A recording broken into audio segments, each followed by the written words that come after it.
9.2. Graphing absolute value functions. Let's review what absolute value means.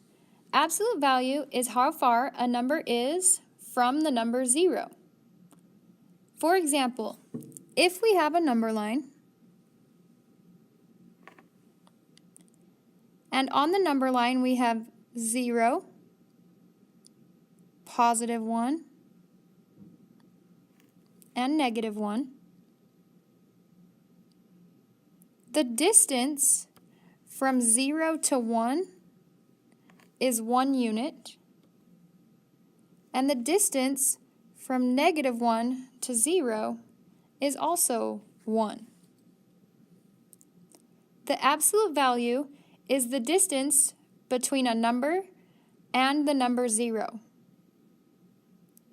Now, we always think of distances as being positive. We would never say that we drove -5 miles to come to Northridge High School. We always think of distances as positive. This is where the absolute value comes into play. The absolute value of a number is always positive. Now, let's look at the first problem. It says, given that y equals the absolute value of x, the parent function, fill in the xy table, then graph it to find the shape. So what we're going to do is plug in each of these x values into our equation. So we have y equals the absolute value of -2. Now, if we have the absolute value of a negative number, again, we would never travel negative distance. So the absolute of a negative number is actually positive. So in this case, we would get +2. Now for the next one, when we plug in -1, y equals the absolute value of -1. That would give us +1. For 0, y equals the absolute value of 0. Now if we think about this, there is no distance between 0 and 0. That's why the absolute value of 0 is 0. If we plug in 1, y equals the absolute value of 1. If the number is already positive, it stays positive. So the absolute value of 1 is 1. And if we plugged in 2, we would get 2. Let's now graph this to the right. You're going to take your ordered pairs. So our first one would be -2, comma 2. So on our graph, -2, 2, -1, 1, 0, 0, 1, 1, and 2, 2. You should notice that the absolute value graph looks like a V. This will always happen. I always remember this because I absolutely love pizza, and pizza is shaped like a V. We better connect our points. Here we go, connecting our points. And there you have y equals the absolute value of x. You'll also notice that it never goes below the x-axis. This happens because it's the absolute value. It's always positive, always above the x-axis. Now let's move on to the next problem.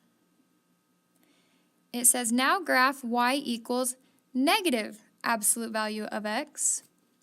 So we're going to start by plugging in our values. We have y equals the negative absolute value of -2. So the absolute value of -2 we know is +2. And we have a negative out front. So we get -2. If we plug in a -1, we have y equals negative absolute value of negative 1. Again, the absolute value of negative 1 is positive 1 with a negative out front. So negative 1. If we plug in 0, y equals negative absolute value of 0. We talked about this before. The absolute value of 0 is just 0. So our answer is negative 0, but we always think of 0 as just 0, not positive or negative. Now plugging in a 1, y equals the negative absolute value of 1.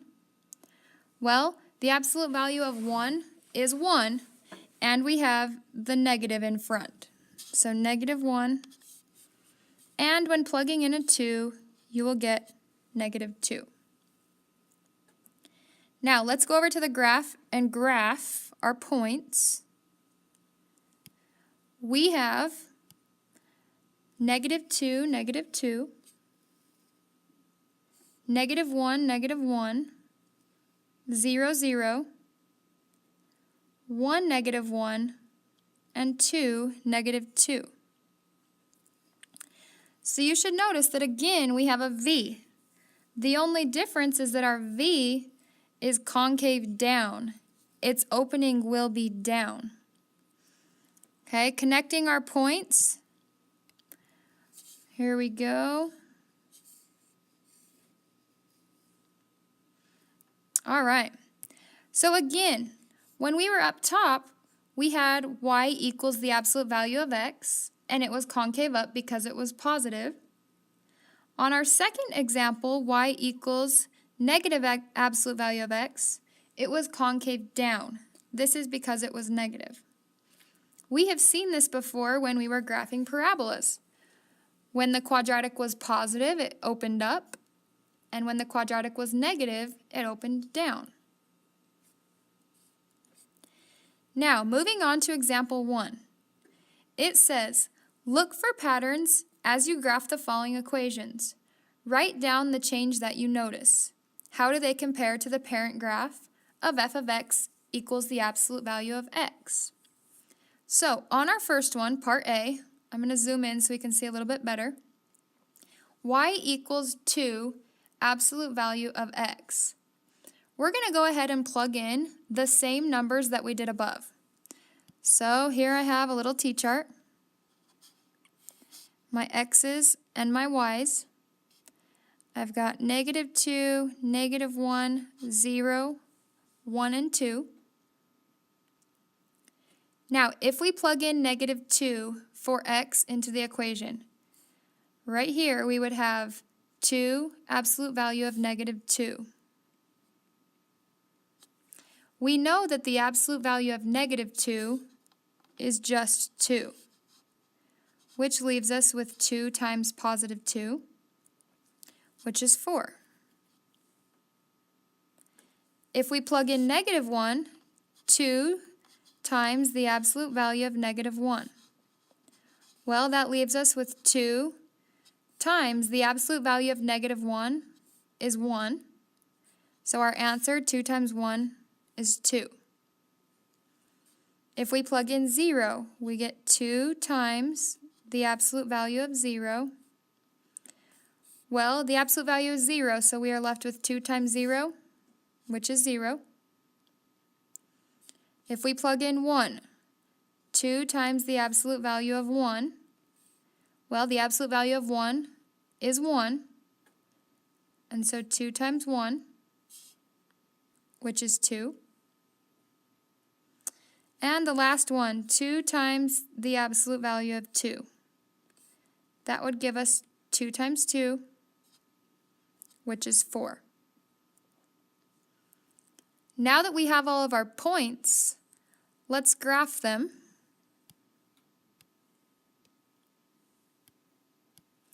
So we have negative 2, 4, negative 1, 2, 0, 0, 1, 2, and 2, 4. Again, you should notice that you have a V, but I'm noticing that this V is a little bit skinnier from our last V. We call this a vertical stretch. This happened because our A value was a 2. So above this, I am going to write vertical stretch.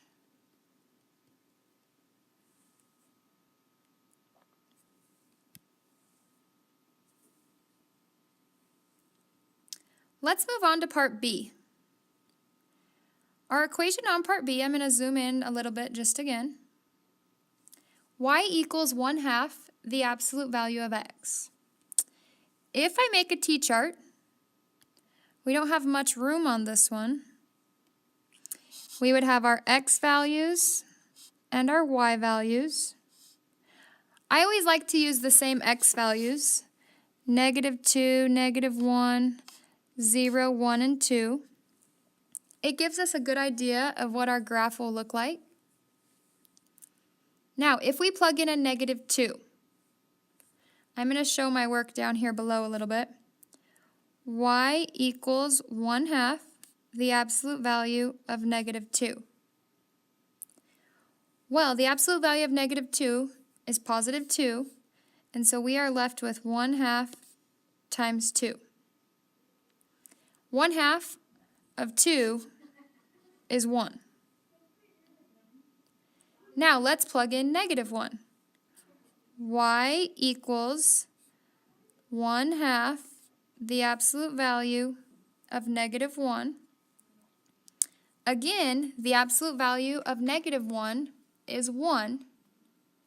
And so when we multiply 1/2 times 1, we get 1/2.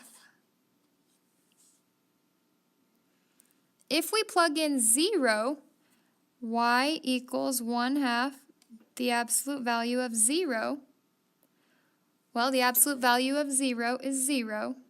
And so 1/2 times 0 would give us 0. And if you haven't already noticed the patterns, whatever you get for the negative values, you will also get for the positive values. So if we plug in a -2 and get 1, that means when we plug in a +2, we'll also get 1. And we plug in a -1, we got 1/2. And so when we plug in a +1, we'll also get 1/2. That's a nice little trick. So if we go on and graph these points, let's see what we get. -2, 1, -1, 1/2, 0, 0, 1, 1/2, 2, 1. What do you notice? I'm noticing that the graph looks a little flat. It looks like the V got flattened out. So if we connect our points, this V looks a lot wider. This is called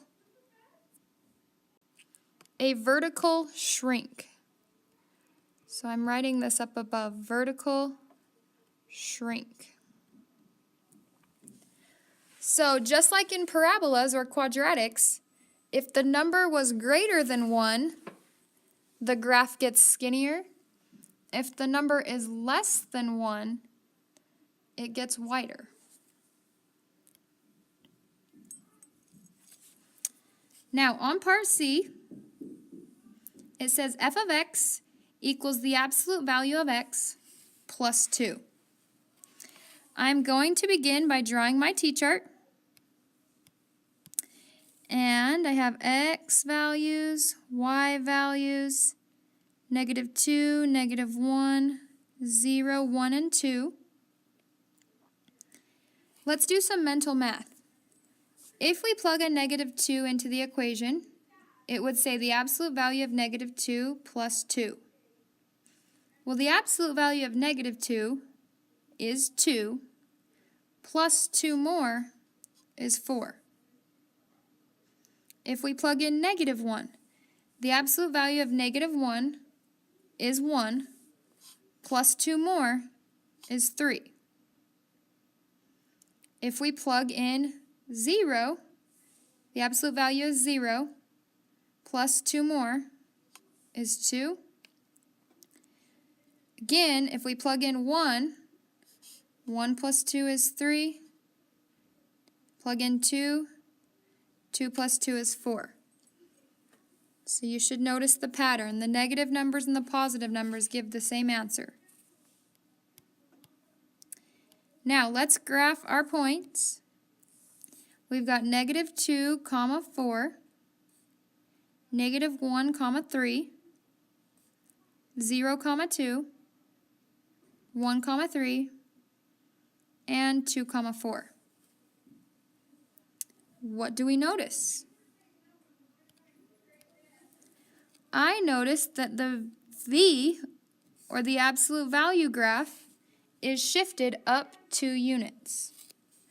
So this graph is shifted up 2, which makes sense because we have a plus 2. That is our K value, up 2.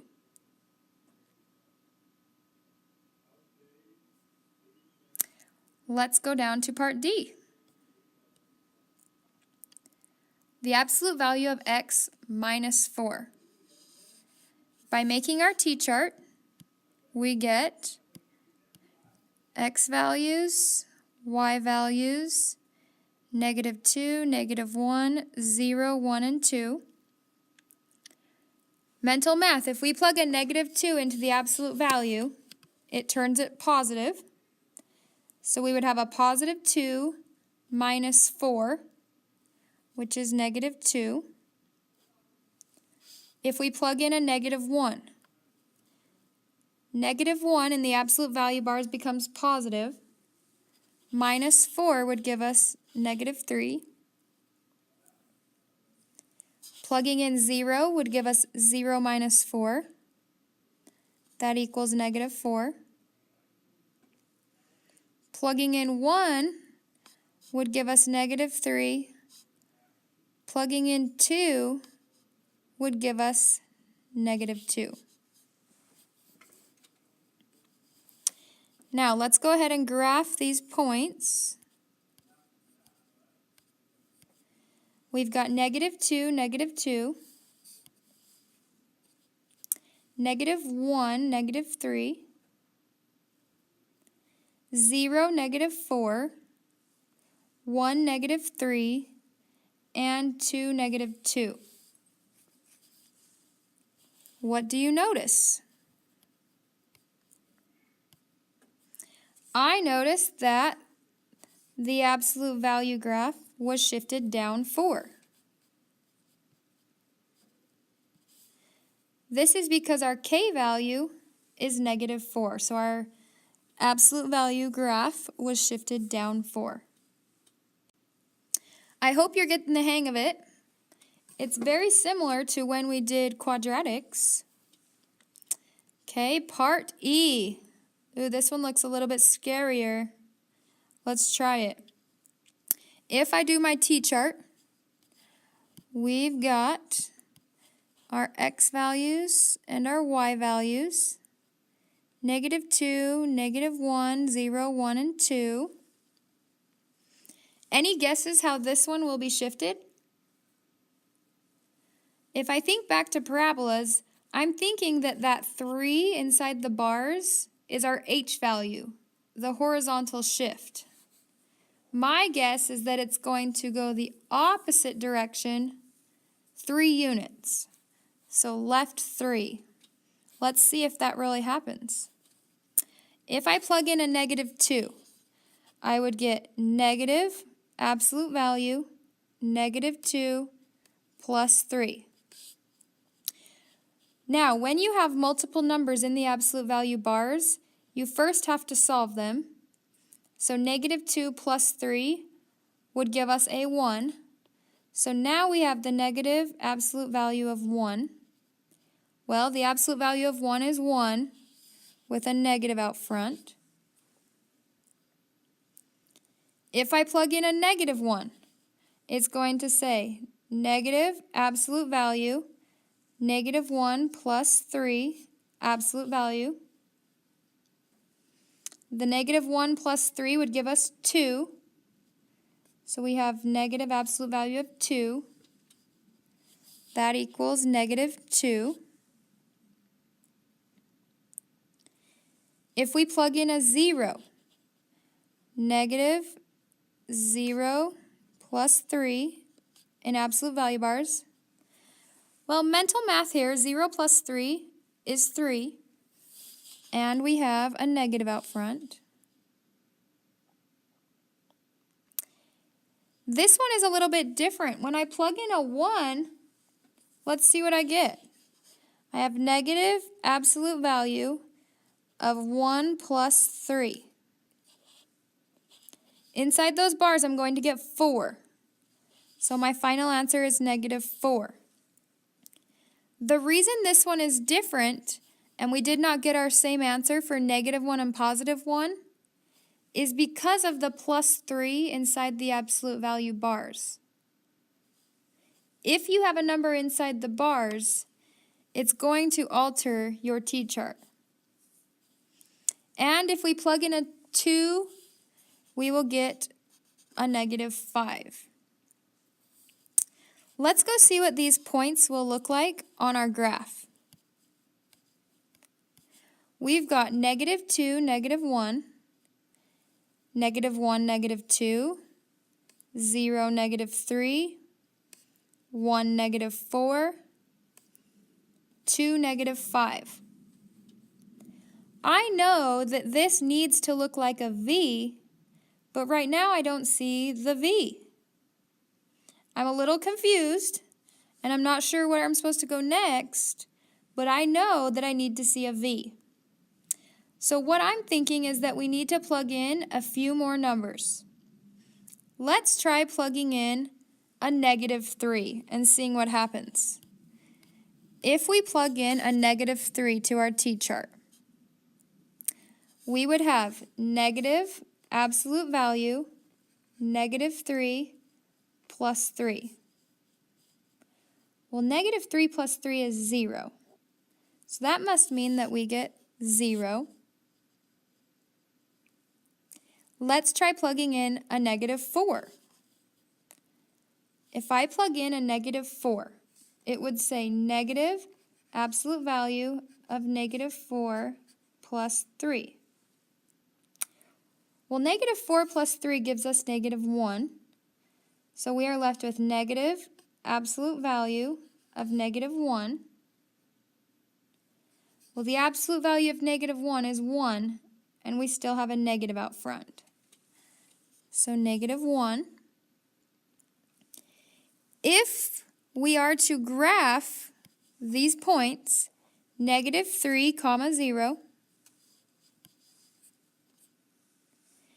and negative 4, negative 1, you'll start to see the other side of your V. So if I connect my points, I've got half of my V here, my other half of my V going here, and like we were guessing at the beginning, this absolute value graph was shifted to the left 3 units. 1, 2, 3. And it's opening down because of the negative symbol in the original equation or function. Okay, part F. Y equals the absolute value of x minus 5. My guess is that negative 5 is our h value. And my guess is that this graph is going to shift right 5. We are not going to graph this graph or this function or equation at this moment. We're going to move on to the next page. I hope you guys are doing well and understanding the absolute value graphs. Go ahead and flip to the page. Now, at the top of the page, you will see Graphing adjustments or transformations can be made to a parent graph. The general form of the absolute value function is f of x equals a, x minus h, plus k. This looks a lot like the graph of a quadratic equation. So the same things will apply to the absolute value function as they did when we did quadratics. If a is positive, the parabola opens up. If a is negative, parabola opens down. If a value is less than 1, the graph gets wider and is called vertical shrink. If the absolute value of a is greater than 1, the graph gets skinnier and is called vertical stretch. H is the horizontal slide. It always does the opposite. K is the vertical slide, up and down. And HK is called the vertex. So looking at these examples, we're going to graph the value using 3 points, and we're going to list the transformations as well as the domain and the range.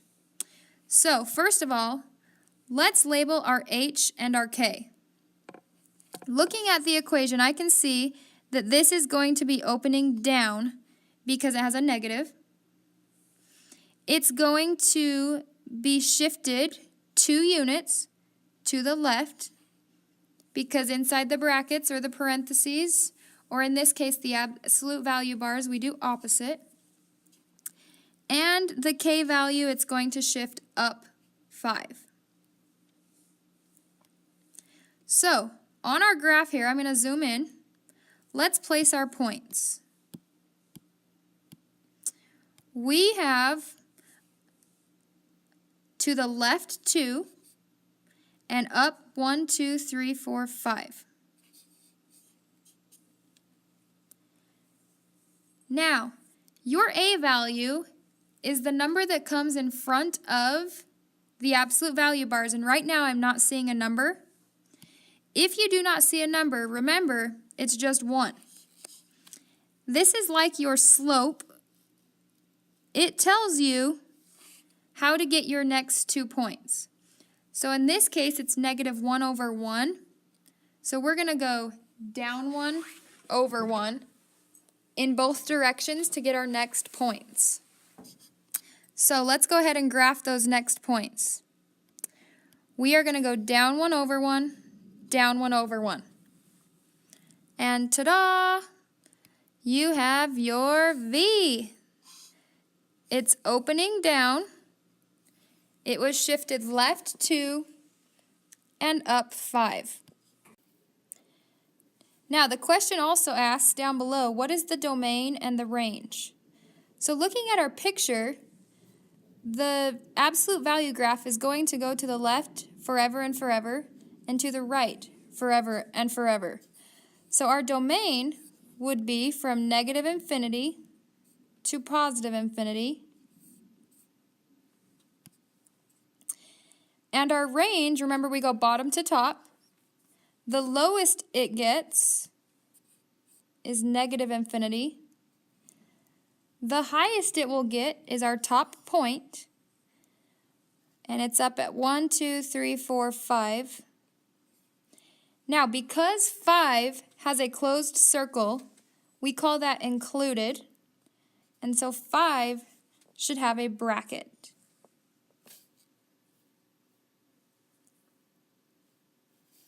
Let's move on and try part B.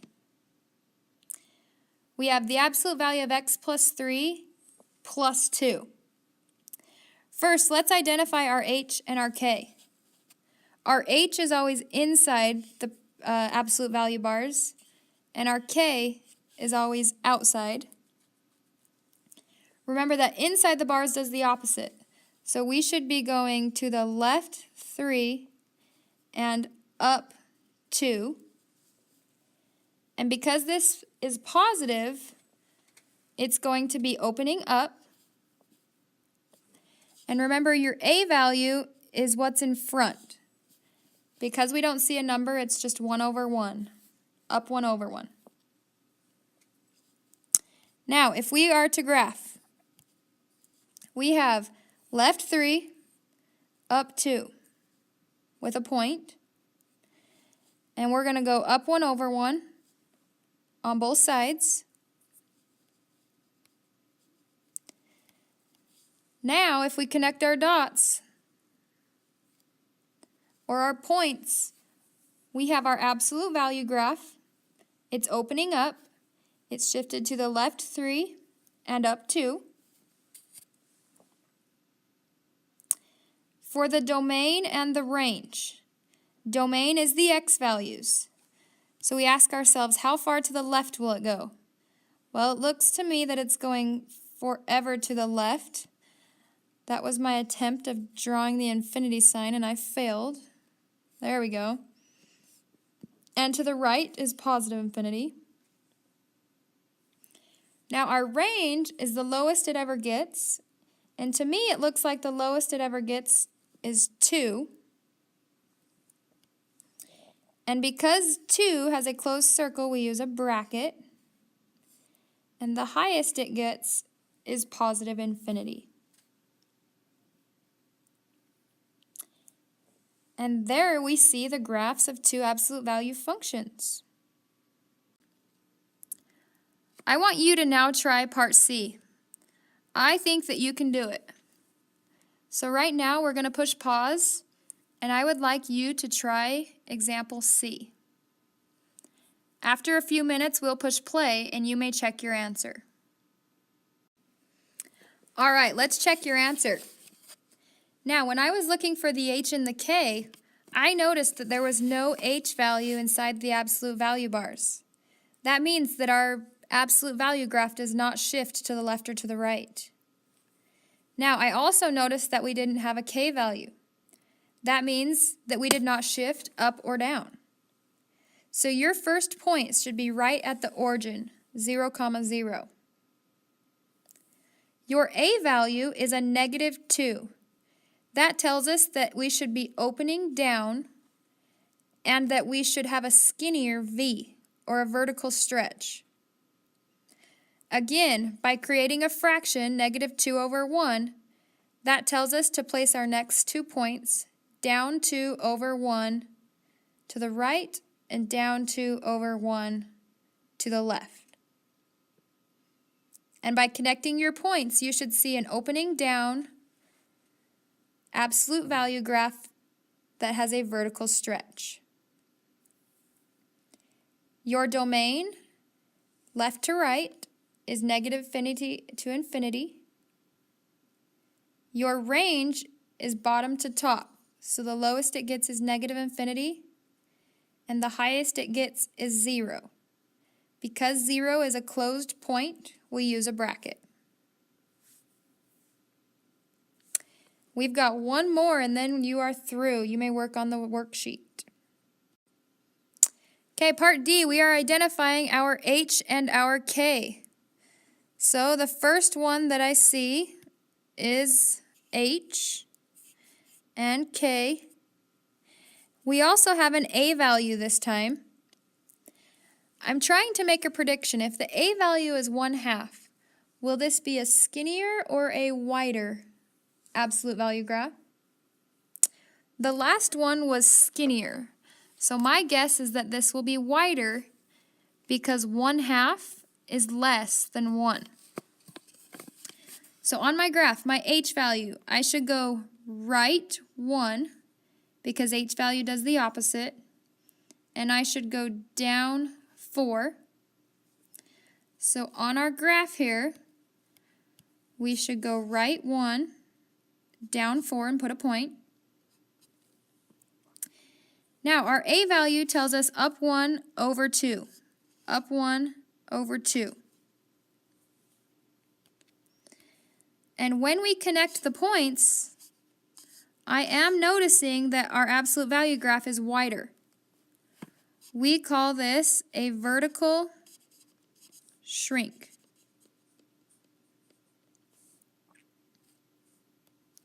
For the domain left to right, the furthest you get to the left is -infinity. The furthest that you get to the right is positive infinity. For the range, the furthest that you get down is -4, and because it has a closed point, we use a bracket. The highest that we get is infinity. This completes our notes for section 9.2 on absolute value graphs. I have uploaded this to YouTube if you're interested in seeing it again in case you have questions. Now on YouTube, I still have my maiden name, so you're going to have to search Riley Garver, and under Riley Garver, you should find a YouTube video that says 9.2 absolute value. I hope this helps, that you can go home and watch it again. Have a great weekend and don't miss me too much. See you guys next week.